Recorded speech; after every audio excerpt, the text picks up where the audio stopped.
My mom influenced my decision to attend a community college. She herself is a community college graduate and a huge proponent of community colleges. And while I was at community college, I received my Associates of Arts degree in General Studies. I would tell a prospective student to consider community college. I think that community colleges are a gateway, not only to discovering your academic journey, but also really discovering yourself, right? And really getting to know who you are. I think also community colleges offer a wonderful opportunity to learn in the community where you live, where you work, where you play. You get to learn from faculty that are a part of your community.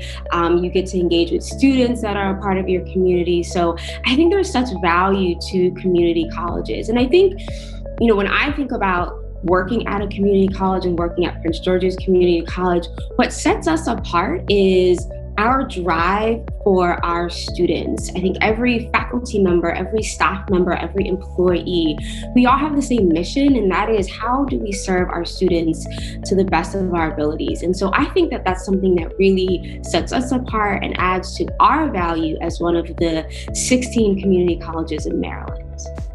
One lesson that I learned is that there are different paths to achieving your goal. So for me, I started out as one major in community college. I remember fondly my mom and I having an argument over my major. I was a business major and just couldn't pass those accounting classes.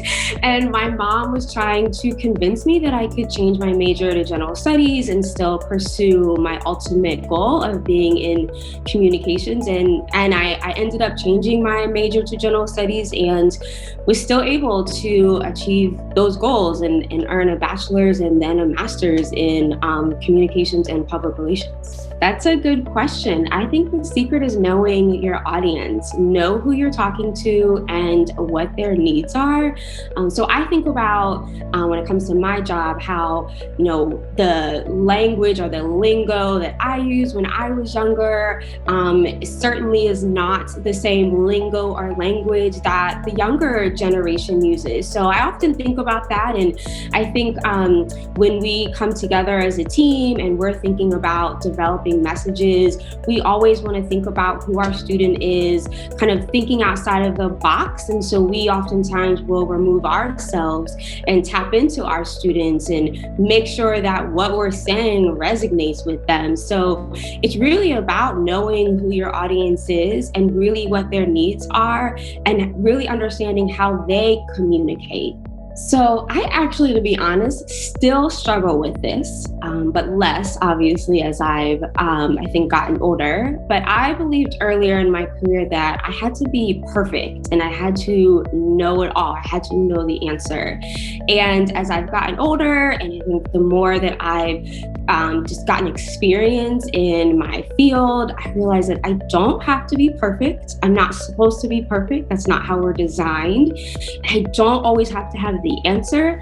That's why we have teams and we're able to lean on others. So when I was younger, I actually wanted to be an animator at Disney. I took art classes and I submitted my art in the county fair and I got blue and red ribbons. But I think that, honestly, if I were not in a PR professional, I would still be in the communications field. When I was in high school, I got this book that was like all the different jobs in the communications and entertainment industry. And I would just peruse that book all the time, just looking at different jobs. So I think I'm naturally drawn to this field. I love to hear people talk and I love to hear people's stories. And I just like people. And I think that that's kind of at the core of communications and what we do. And so I think that if I were not a PR professional, I would still be in this field, maybe as a journalist or teaching in the communications realm or something of that nature.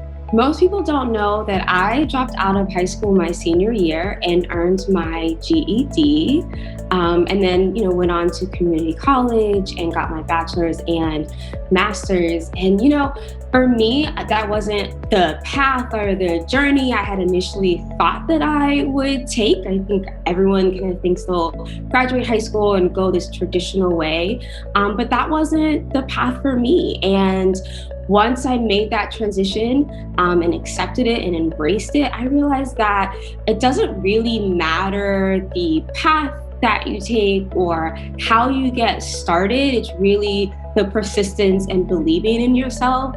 You can still get to your goal or your dreams by a different path than the original one that you may have thought of. So I stay grounded just by my faith in God. One scripture that resonates with me is Psalm 46:10, which just reminds us to be still and know that He is God. And that's really what keeps me grounded, especially this past year with the pandemic. As we all know, it's been a crazy year, and I've really had to lean into being still and just reminding myself that He's God and He's in control. And then also my team and the people that I get to work with every day and the joy and the laughter that they bring, that also keeps me grounded.